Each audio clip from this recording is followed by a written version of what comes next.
Just so you know, you can always get it by, you just go on my Google Plus profile. So we're live? We're live right now. Here's the link. Hold on.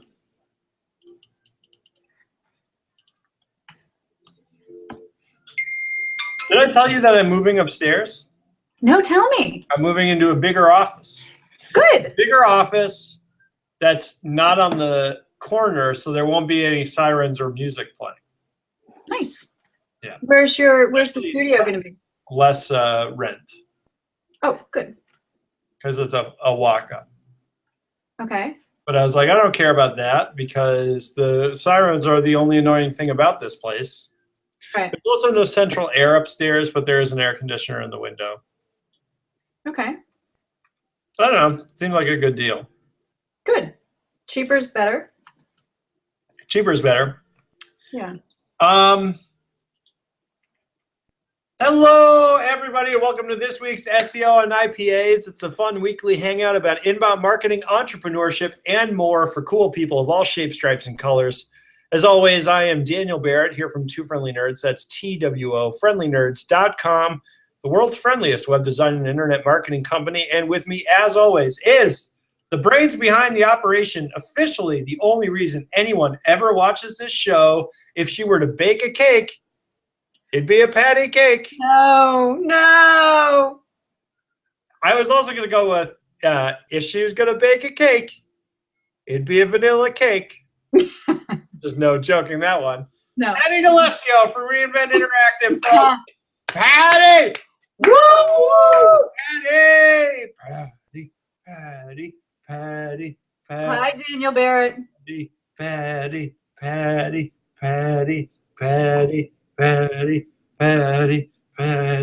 really are going crazy. You've been on the phone for hours, and now you're losing. I've been on the phone all day, and all day yesterday I was on the phone.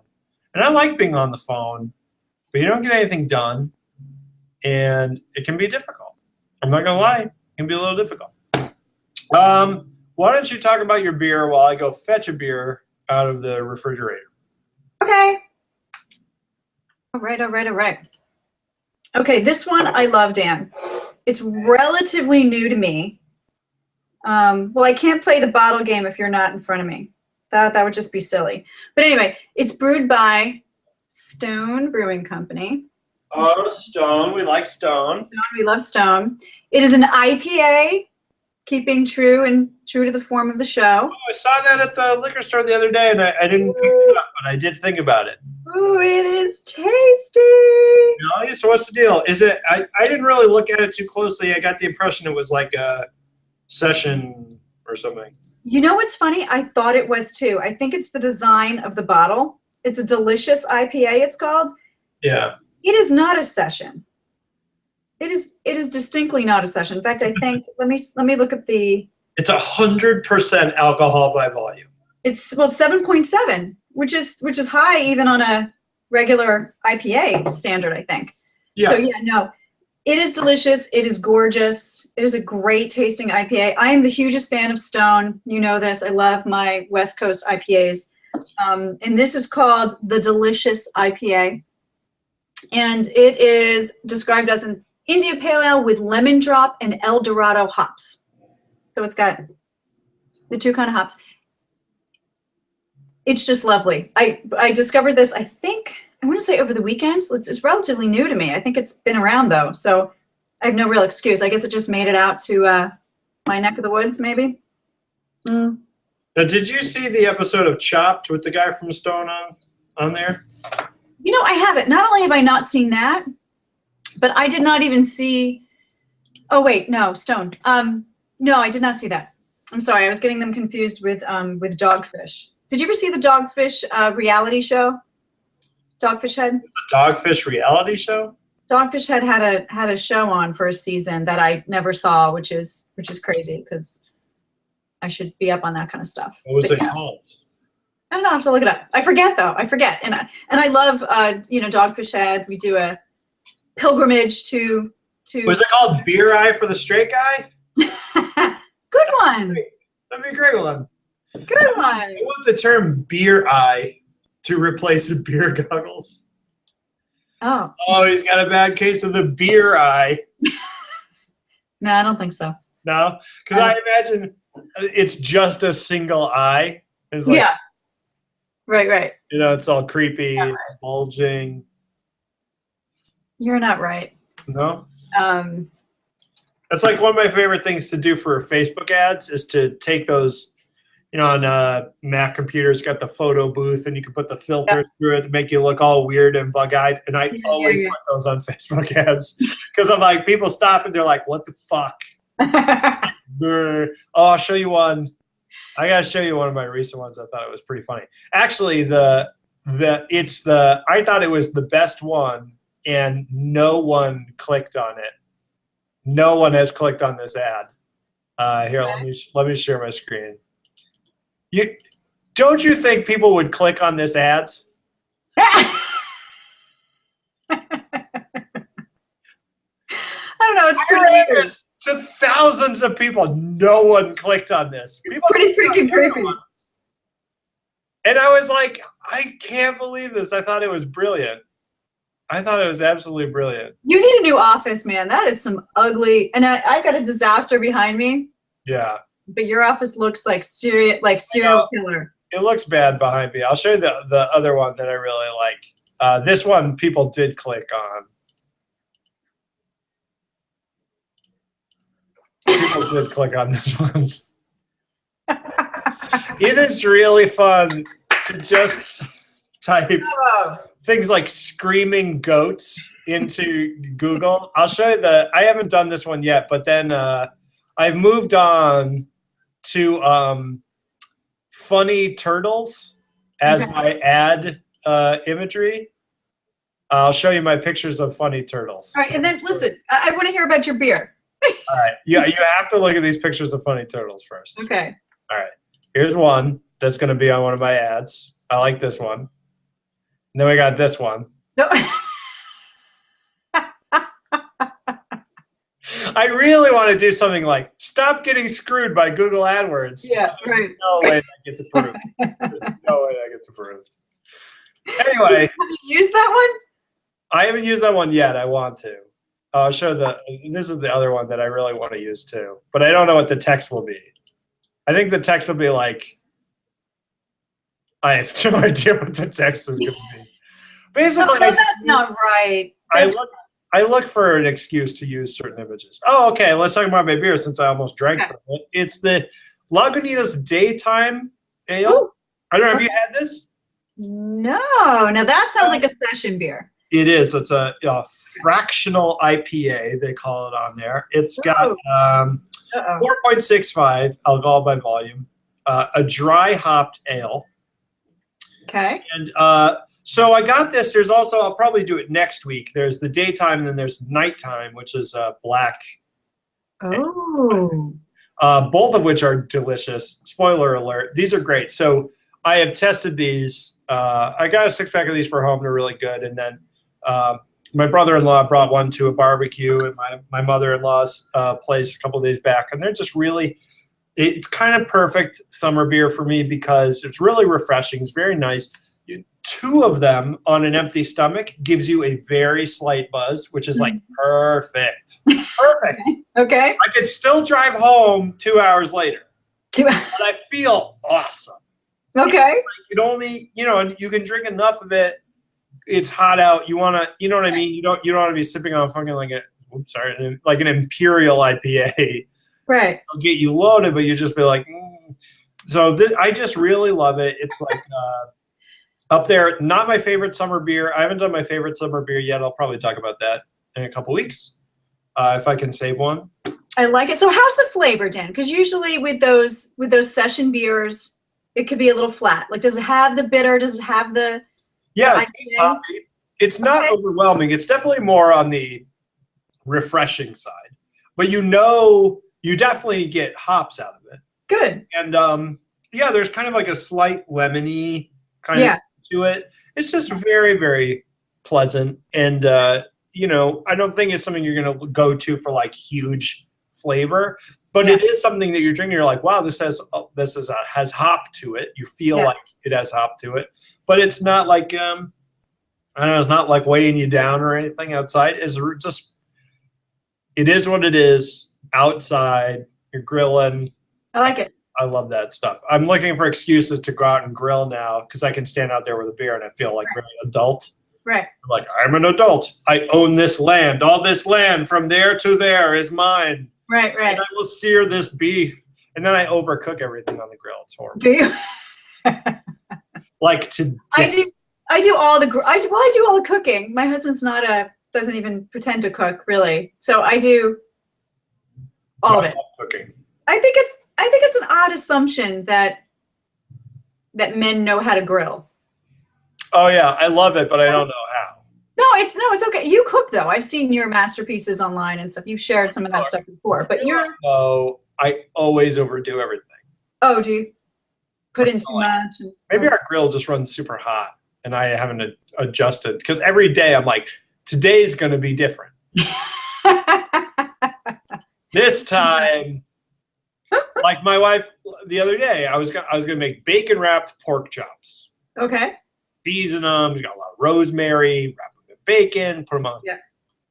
My wife was like, it's gonna flare up a lot. Yeah. Actually, it just happened where it just at someone's house. They did bacon wrap things. Someone flare ups, and I'm like, it'll be fine. Flared up. It flared up. It looked like 2 chunks of coal, and we ordered sushi. Yeah. Exactly. But I think if I had done it at a lower temperature, it would have been fine. I think I just I go too big, Pat. I have a nickname for you now, Dan. What's that? Napalm Dan. Napalm Dan. You just obliterate and burn everything. Napalm Death. You ever listen to Napalm Death? That's a great band. I don't. We should have them on this show, even though that makes absolutely no sense whatsoever. Let's talk about this week's article. So, yes. Patti, you brought up this week's article, which was all about designing buttons. And actually, if you're watching this and you got the link off Google+, I actually put the wrong link there. So the real article, I'll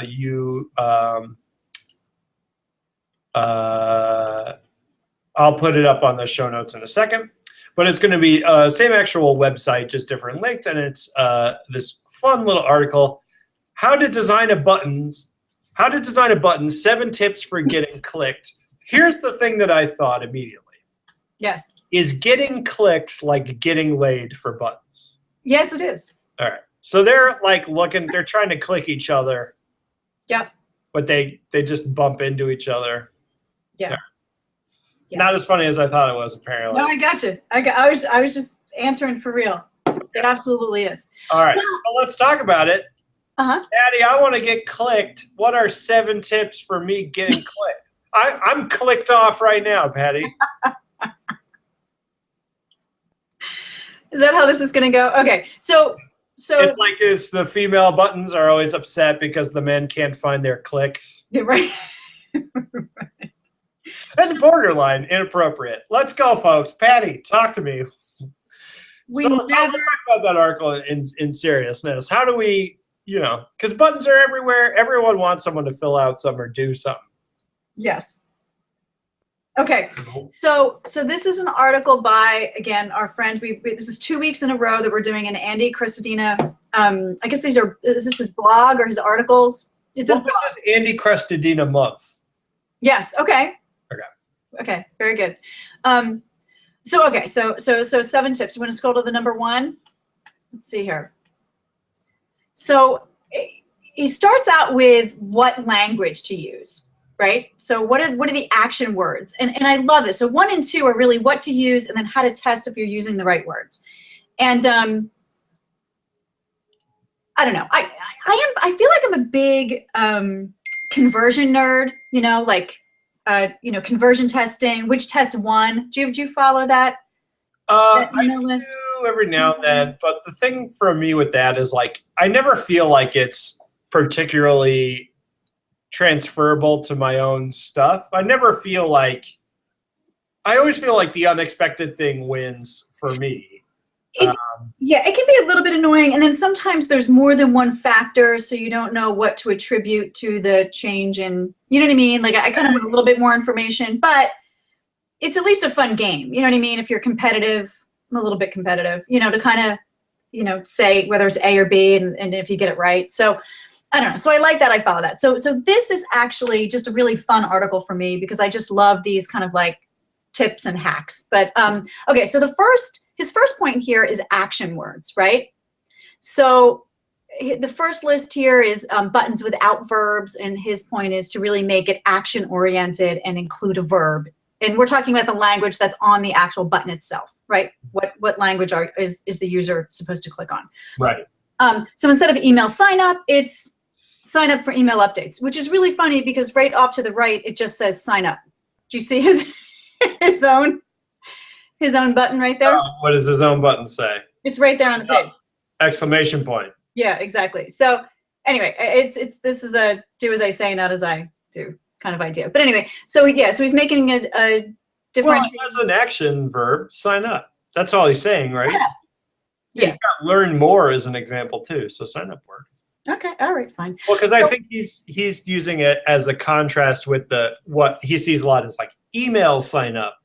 So it's like, here's how to rephrase it as a verb or whatever. Right. Right. Yeah. I agree. And then number 2 here is how to test your word, how to test your button. So he has this as a what is it? Would you like to, I would like to, is what those letters stand for there in the beginning, right? So if you kind of plug your text in there for your button, you kind of like test it. So is it working for both the marketer and the visitor, as far as voice goes? Yeah, this is weird. So like for the example, like see your report one, he says like, because you say, would you like to see your report? But the person wouldn't reply, I would like to see your report. Right. That makes sense. So like, what would you put instead? Like you can't put see report because you can't say, would you like to see report? Right. Immediately a Russian accent creeps in there, right? Exactly. See my report. Right. Or can you? Would it be like, would you like to see my report? Yes, I would like to see my report. No, my report. Yes, that's what they said. My report. These people are all Eastern European. I don't think so. It's weird. So it's like, sign up. Would you like to sign up? Yes, I'd like to sign up. I guess that's why it makes sense, right? Yeah, I guess it's like kind of the placement of the verb, and then in the next one he kind of goes on to whether it's first person or not, which also kind of affects this this little test here. But yeah, because you don't want it to be so much from the perspective of the developer, not the visitor, right? You want it to speak to the visitor as they're coming, and you want it to the call to action to stay action oriented and in the right tense, right? So this is whether or not you use first person or second person. So create my account, create your account. So the point, what he's saying here is that in an actual test, the create my account received 24% more conversions. But what if I don't want to create your account? I want to create my account. Right. Well, exactly. That's the point. Right. Okay. Right. So it's so the point here is that first person labels perform better because they're speaking from the perspective of the action taker. It's of the perspective of the visitor. Doesn't that break the other rule where he's talking about? Whoops. Sorry. So create my account. Would you like to create my account? I guess it does. Does it? Would you like to create my account? Yes, I would like to create my account. It doesn't work because it doesn't work from the marketer's point of view. Okay, let's see. So like that's like saying the Facebook button should be like, instead of saying like boost post, it should be like boost my post. But none of those are like that. Right. Maybe it just okay, so if your button or your action doesn't follow suit in the first two, but it's actually this, you're supposed to choose from the point of view of the visitor and not the Yeah. Okay. You know, I think it's a pronoun choice. So if you had to choose between pronouns, go with my versus your. Yeah. If it's an action, use the action as opposed to a passive, and then put it through the test. So I think 1 and 2 go together, and 3 may be a different perspective, right? Yeah. Yeah. Okay, Patti, listen, Yes. I want you to continue on. I have to temporarily mute myself. You are kidding. Sorry. My clients are outside, I think. And I have to go goodness. Okay, good. All right, mute yourself. All right, so now we're going to talk about, he goes into the use of color that contrasts with other elements. So this is what color do you make the button? And this is a question I get from clients all the time. What color should it be? What's the best color to make it? And it's really about what contrasts on the page. Like what is contrasting enough with the current elements on the page, with the current design, and how to kind of figure that out. So the color wheel is depicting if your website is primarily, if you're branded primarily in a green, if that's the color on the page, go to the opposite side of that color wheel to pick the most contrasting color. That will, stand out the most on the page. Because, in theory, you really want the call to action to be the first thing that stands out. So I always do a rule that's kind of either a 3-second rule, when someone lands on this landing page and it is all about getting a visitor to do that one thing, they need to know what that thing is to do within kind of like 3 seconds. What does this page want me to do? How can I take the next step? What should I click on? And also, I sometimes also do kind of like a blur your eyes test. Dan, I don't know if you do this, where you sort of like, squint your eyes a little bit, and the one thing that kind of stands out on the page should really be that call to action. It shouldn't be, necessarily the logo or some other aspect on the page. It should really be the one thing that stands out. I'm always squinting my eyes. Are you always squinting? Yeah. Really? But anyway, I like that. The whole color wheel idea, how to, I think his sample that he uses here is a pretty good one. Kind of what that one call out color is. So there's no one color that your call to action should be, right? And I'm sure people ask you that all the time. It's the complementary color. Yeah, you talked about that here. Right? Yeah, it's almost the color that stands out from everything else. Yeah, it's the contrast color. It's that opposite side of the wheel. Now the next one, number 5, I think is really interesting because this is something that I haven't consciously thought about as far as planning. I mean, mobile is always a consideration, but I haven't really thought about the pixel size of the button as it relates to the size of the average human finger. So this, I think, is a great thing to kind of put in your pocket as you're looking to increase conversions. If you scroll down just a little bit too, it shows you where on the page you should have this. So when you're talking about a thumb, it should really be, that 45 by 60 pixel size so that the human thumb has a better chance of really not missing that button, right? And then where that darker green is the easiest place on the mobile phone to reach, where that upper left is the hardest, right? Yeah. So I just thought that this was, something fun to really think about that I haven't necessarily optimized specifically for.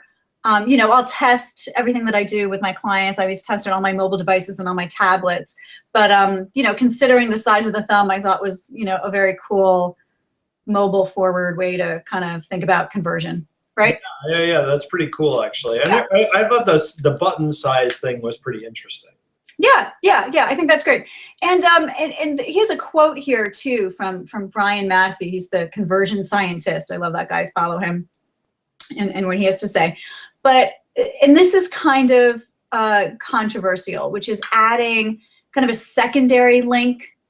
So kind of adding almost, if he's saying what I think he is, it's adding a, no, this is the, are you sure you don't want more clients today? Yes or no? No. Well, no, he's like, so like, it's like, if you've ever seen, it's like a window will pop up and Yeah. Do you want more email subscribers? And then the other button next to it will say, no, I have enough email subscribers. Right, exactly, right. Yeah, no, I don't want to increase sales today. That shows to increase conversions, right? It's another one of those, like a light box or a pop-up or any of those annoying things. It does offer, you know, like a higher conversion rate typically, right? But they're annoying and people don't like them. And I think this is being overused. This is going to be the next obnoxious thing, you know, to kind of piss people off and stop working. But I think it's working currently. How about you? Are you using it? No, I don't use that. Yeah. I mean, maybe I will. Who knows?